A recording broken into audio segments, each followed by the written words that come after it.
Kwento ko po sa inyo paano naging castle yung kanto ng Pete Wasson at ng Benitez. Actually, 7 years old po ako, nandiyan ako sa kantong yan. Nagtayo po ng maliit na bahay ang mga magulang ko.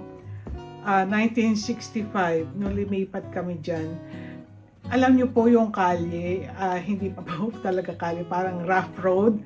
At saka ang lalaki po ng mga kanal dyan, natatanda ko kasi nanguhuli ako ng tutubig dyan ng bata ko eh.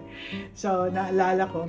So, nagtayo ng business magulang ko, mga woodcraft, yung TG Carmona Woodcraft. Umunlad naman yung business ng magulang ko at nakapagpatayo pa ng 4-door na apartment. Nung nag-asawa ko, nagtayo ako ng business, dress shop, tapos di kumita, tapos nag-bake shop ako, tapos na-realize ko na ang daming competition, kaya nag-isip ako ng business na kakaiba. Chocolate Lover Baking and Confectionery Supplies. Matanda na ang mga magulang ko, naunang namatay yung father ko, tapos after almost a year, sumunod na rin ang nanay ko. And bago siya mamatay, sabi niya, alam ko pag namatay ako, itong lupang to mapapasa iyo. So, kasi na-feel niya na nakikita niya umuunlad yung business ko. Nagsimula lang ako sa isang maliit na apartment.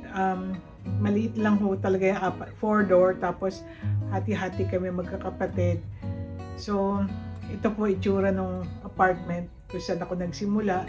Tamang-tama, nakita nung manager ng Land Bank, kasi doon yung bangko namin. Nataka siya ba't may mahabang pila sa tapat ng apartment namin.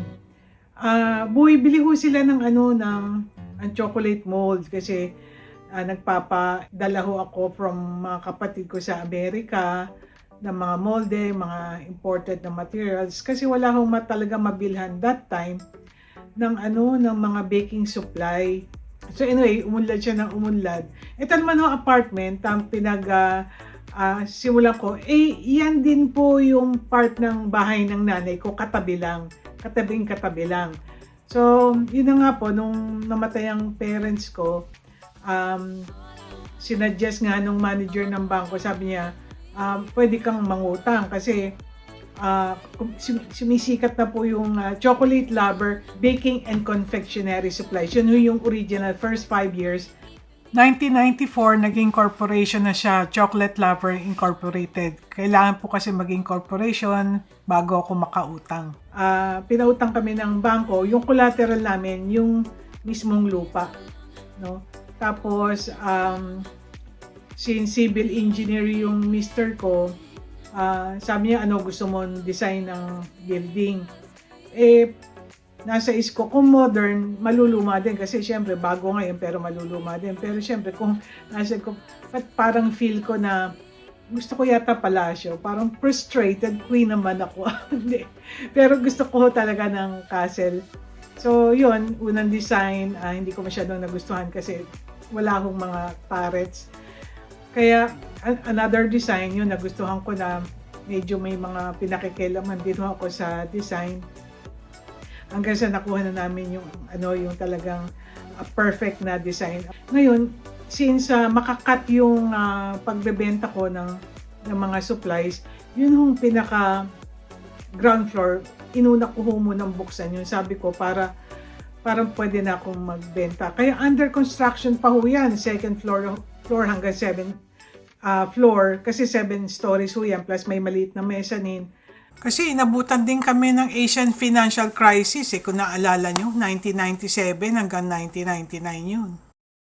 2000, gumagana na yung first floor hanggang 4th floor, pero yung pinakabahay namin sa taas, isang kwarto lang muna pinagawa namin, rough pa nga yung sahig namin, pero syempre, hindi naman namin sabay-sabay matatapos lahat yan dahil magastos din po.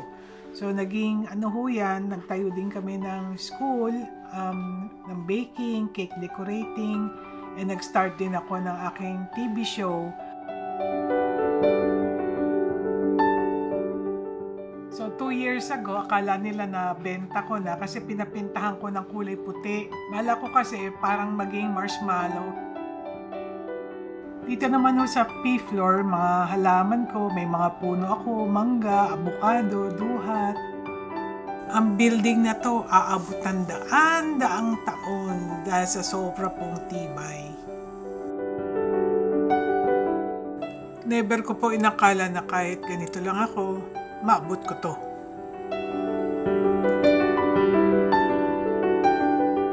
Thanks for watching po.